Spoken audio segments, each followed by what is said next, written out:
ഇത്ര മാത്രം ഇൻഗ്രീഡിയൻസ് വെച്ച് വളരെ സിമ്പിളായിട്ട് ഉണ്ടാക്കിയെടുക്കാൻ പറ്റുന്ന ഒരു സൂപ്പർ മാംഗോ പുഡിങ്ങാണിത്. കൊച്ചു കുട്ടികൾക്കും മുതിർന്നവർക്കും ഒക്കെ ഒരുപോലെ ഇഷ്ടപ്പെടും.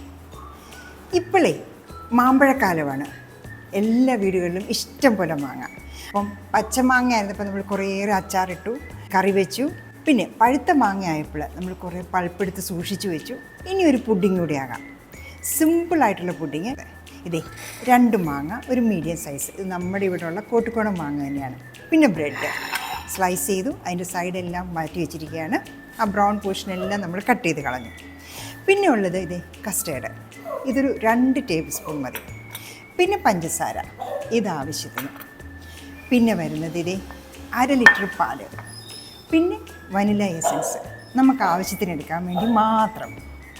നമ്മുടെ മാങ്ങ ചെത്തിയൊന്നും സമയം കളയണ്ട, നേരെ പൂളുക. ഇത് നമ്മുടെ കോട്ടുകോണം മാങ്ങ കേട്ടോ, സൂപ്പർ മധുരമാണ്. അപ്പം നല്ല മധുരമുള്ള മാങ്ങ എടുക്കുകയാണ് ഏറ്റവും നല്ലത്. ഇതേ ഉഗ്രം മാങ്ങയാണല്ലോ, ഓറഞ്ചിഷ് കളർ.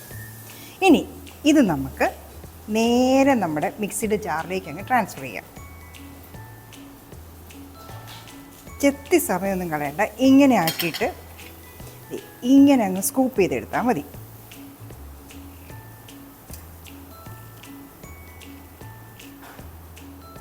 ഇതാണ് ഏറ്റവും പറ്റിയ പരിപാടി കേട്ടോ. ഇങ്ങനെ സ്കൂപ്പ് ചെയ്താൽ മതി.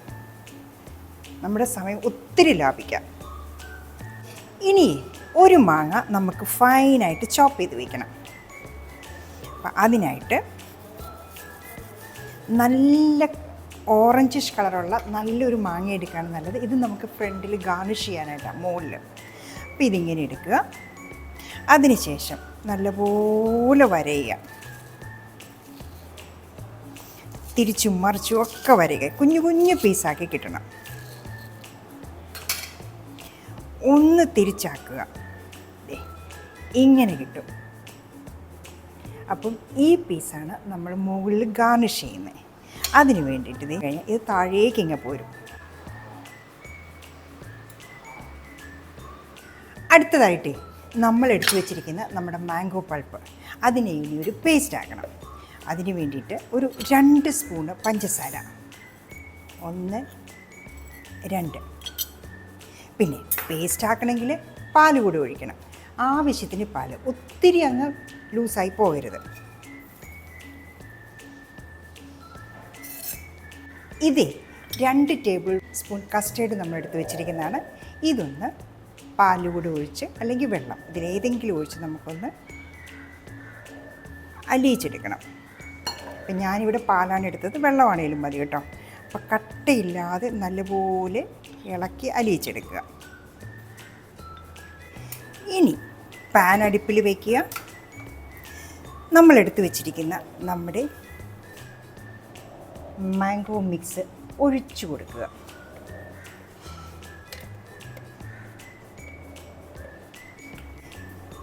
സ്റ്റൗ ഓണാക്കുക. ചെറിയ തീയിൽ കൈവിടാതെ ഇളക്കുക. ഇതൊന്ന് കളറ് മാറി വരണം, തിളച്ച് കളറ് മാറണമെന്ന് മാത്രമേ ഉള്ളൂ. കൈവിടരുത്. കൈവിട്ട് കഴിഞ്ഞാൽ ഇതിൻ്റെ അടിയിൽ പിടിക്കും. തീ ഏറ്റവും ഫ്ലെയിം കുറച്ച് വേണം ഇടാനായിട്ട്.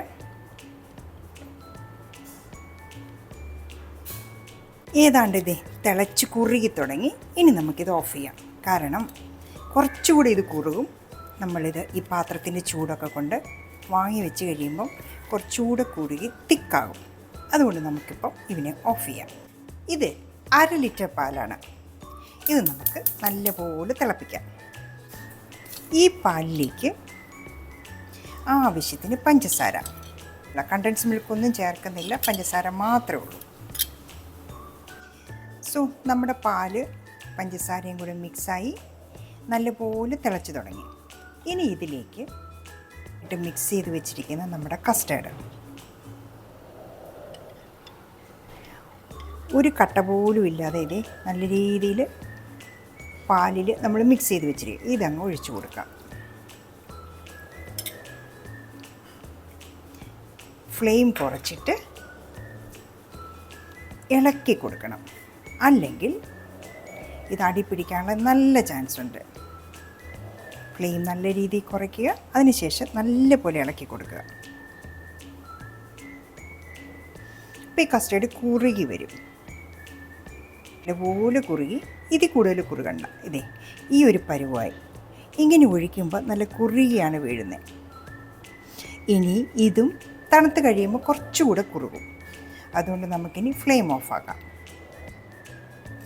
ഇനി ഇതിലേക്ക് 1 ടേബിൾ സ്പൂൺ വനില എസൻസ്. ഇത് ഓപ്ഷണലാണ്. പിന്നെ വനില എസൻസ് ഒഴിക്കുമ്പോൾ നല്ലൊരു ഫ്ലേവറാട്ടോ. നന്നായിട്ട് മിക്സ് ചെയ്യുക. ആ എസൻസിൻ്റെ ഫ്ലേവർ ഒരു സൂപ്പർ ഫ്ലേവർ തന്നെയാണ്. ഇനി നമുക്കിത് സെറ്റ് ചെയ്യാം. അതിനായിട്ട് ആദ്യമേ കുറച്ച് കസ്റ്റേർഡ് ഒഴിക്കുക.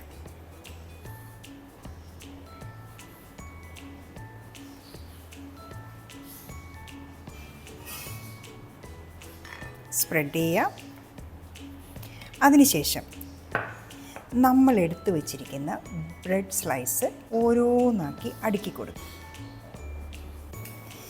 അടുത്തതായിട്ട് ദേ നമ്മുടെ മാംഗോ മിക്സ്.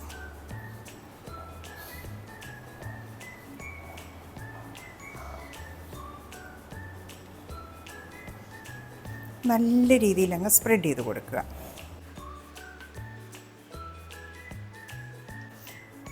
ഇനി ബ്രെഡ് കൂടെ, ഇനി അടുത്ത ലെയർ ബ്രെഡ് കൂടെ നമ്മൾ സ്പ്രെഡ് ചെയ്യുക. ഇനി അഗെയിൻ കസ്റ്റേർഡ്.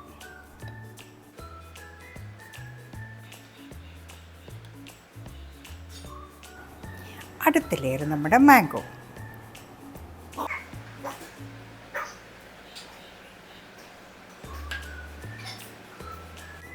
ഇനി നമ്മൾ എടുത്തു വെച്ചിരിക്കുന്ന നമ്മുടെ കൊച്ചു കൊച്ചു കട്ട് പീസസ് ഉണ്ടല്ലോ, അതെടുത്ത് ഗാർണിഷ് ചെയ്ത് കൊടുക്കുക. സോ ഇതാണ് നമ്മുടെ സൂപ്പർ മാംഗോ ഫ്രൂട്ട് പുഡിംഗ്. വളരെ സിമ്പിളായിട്ട് ഈസി ആയിട്ട് ഉണ്ടാക്കാൻ പറ്റുന്ന സാധനം. ഇതേ ഇങ്ങനെ ചൂടോടെ കഴിക്കാം. പക്ഷേ ഒന്ന് ഫ്രിഡ്ജിൽ വെച്ച് തണുപ്പിച്ച് കഴിഞ്ഞാൽ ഇതിൻ്റെ ടേസ്റ്റ് കൂടുതലാണ്. ഫ്രീസറിലല്ല, താഴെ ഫ്രിഡ്ജിൽ മതി. തണുപ്പ് മാത്രം മതി, ഫ്രോസൺ ആയിട്ട് മാറ്റേണ്ട ആവശ്യമില്ല. അങ്ങനെ നമുക്കിതിനെ ഫ്രിഡ്ജിലോട്ട് വയ്ക്കാം. വളരെ സിമ്പിളായിട്ട് നമുക്ക് ഉണ്ടാക്കിയെടുക്കാൻ പറ്റിയൊരു സാധനമാണ് ഈ മാംഗോ പുഡിങ്.